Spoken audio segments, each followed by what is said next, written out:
All right, so today we're diving into some pretty choppy waters.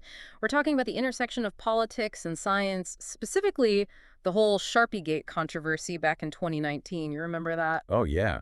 Hurricane Dorian, the Sharpie, and, well, a whole lot of controversy. Exactly. And we've got this recent CBS News article that revisits the whole saga and digs up some new insights. It's a fascinating read. Yeah, this one is really interesting because it features an exclusive interview with Craig McLean. He was the acting chief scientist at NOAA, the Mm. National Oceanic and Atmospheric Administration, during the Trump administration. I remember reading about him. Well, this is actually his first time speaking out about this incident. So it's a pretty big deal to get his perspective on what went down. Okay, so before we get into the nitty-gritty, can you give us a quick refresher on what Sharpiegate was all about, just in case some of our listeners need to jog their memories? Absolutely.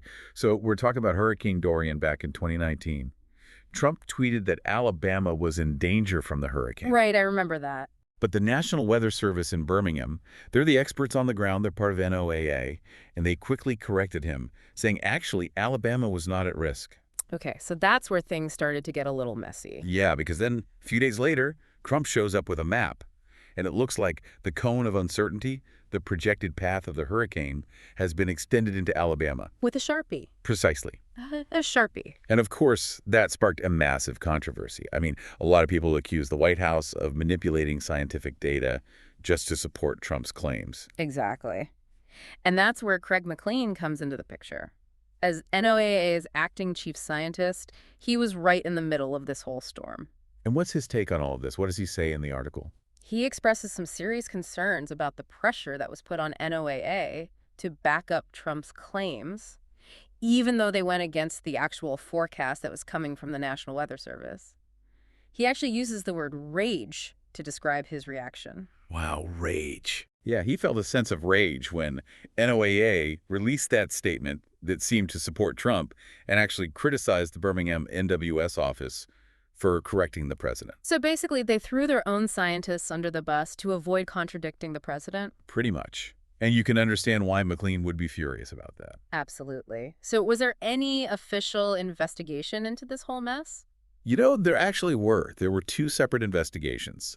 One by the National Academy of Public Administration and another by the Department of Commerce Inspector General. Okay, and what did they find? Well, both of those investigations came to the conclusion that NOAA's statement was heavily influenced by pressure from the White House. They found that Neil Jacobs, who was the head of NOAA at the time, he basically violated the agency's scientific integrity policy. How so? Well, he didn't properly involve the Birmingham NWS office, and he essentially caved to the political pressure instead of standing up for the science. So basically, the investigations confirmed that scientific integrity was compromised. Precisely. And here's where it gets even more interesting. Jacobs has since been renominated to lead NOAA again.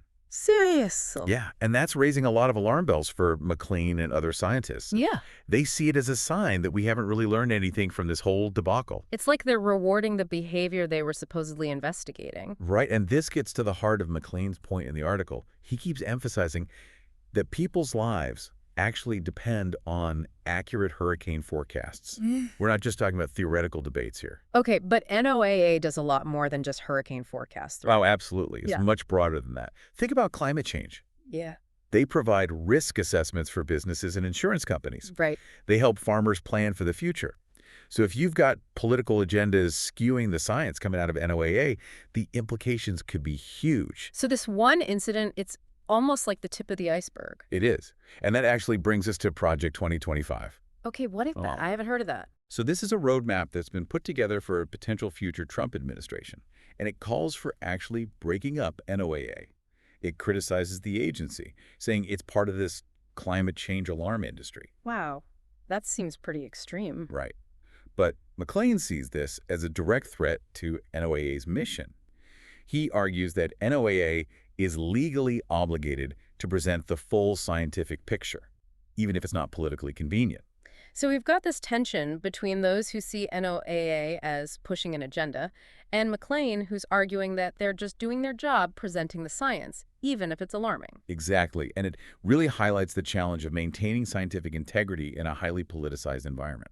And it all started with a Sharpie on a map. It's kind of crazy when you think about it. Isn't it? Well, we've got a scientist sounding the alarm, a controversial figure potentially returning to lead NOAA, and this roadmap that wants to break up the agency.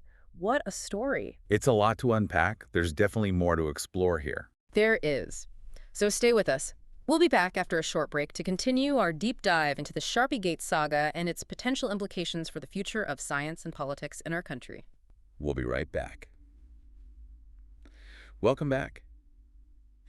You know, it's crazy how this whole thing started with what seemed like a silly incident, a Sharpie on a map. It really does seem absurd when you put it that way. But it's turned into this much bigger conversation about the relationship between science and politics. Absolutely. And before the break, we were focused on hurricanes, which obviously are a big part of NOAA's work. Right. But NOAA does so much more than just that, right? Oh, definitely. Their work impacts pretty much all of us, even if we don't live in a hurricane zone. Okay, so let's talk about that. What are some of the ways that NOAA's work affects our lives, even if we're not worried about hurricanes? Well, for one thing, think about climate change. NOAA is at the forefront of monitoring and predicting climate patterns. Right.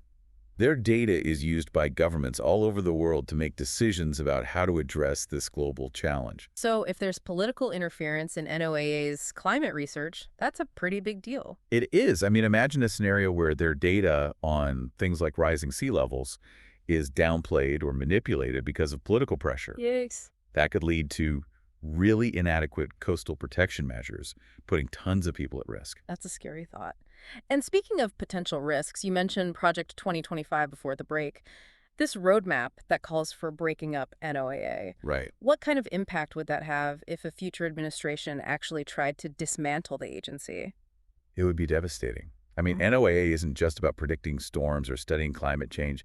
They also provide critical data for things like fisheries management, Oh, right. ocean exploration, even space weather prediction. So breaking up NOAA wouldn't just affect scientists and researchers, it would have a ripple effect across a whole bunch of industries. Absolutely. And for communities all over the country. Yeah. And we can't forget the economic impact. Think about insurance companies, for example. Right. They use NOAA's data to assess risks and set premiums. So undermining NOAA could potentially have a huge impact on the economy. Definitely. And I think that's why it's so important to understand the motivations behind these efforts to discredit or dismantle the agency. Are there certain political or economic interests that would benefit from downplaying the scientific evidence, especially when it comes to things like climate change? It sounds like what we're talking about here is a lot bigger than just one incident with a Sharpie. It is. It's about protecting the role of science in our society and making sure that decisions are being made based on evidence. Right. Evidence-based decision-making, that's key. And science isn't just a collection of facts, right? Yeah. It's a process. It's how we make sense of the world around us, and that process relies on things like transparency and integrity and a willingness to go wherever the evidence leads. And that process can be really fragile, especially when political agendas get involved. Exactly. We have to be aware of that, and we have to understand that it's not just up to scientists or government agencies to defend scientific integrity. It's all of our responsibility. Exactly. It's a responsibility we all share. So what can we as individuals do to make sure that science keeps playing a vital role in shaping our future? Well, that's a great question and a perfect segue into our final thoughts for today's deep dive. So we've been talking about this whole Sharpie-gate thing and the implications for scientific integrity. It's pretty heavy stuff, right? Yeah. It's a little overwhelming, to be honest. It's easy to feel like, what can one person really do when you're talking about these huge issues? Right. But I keep coming back to that famous quote, the one that's often attributed to Margaret Mead.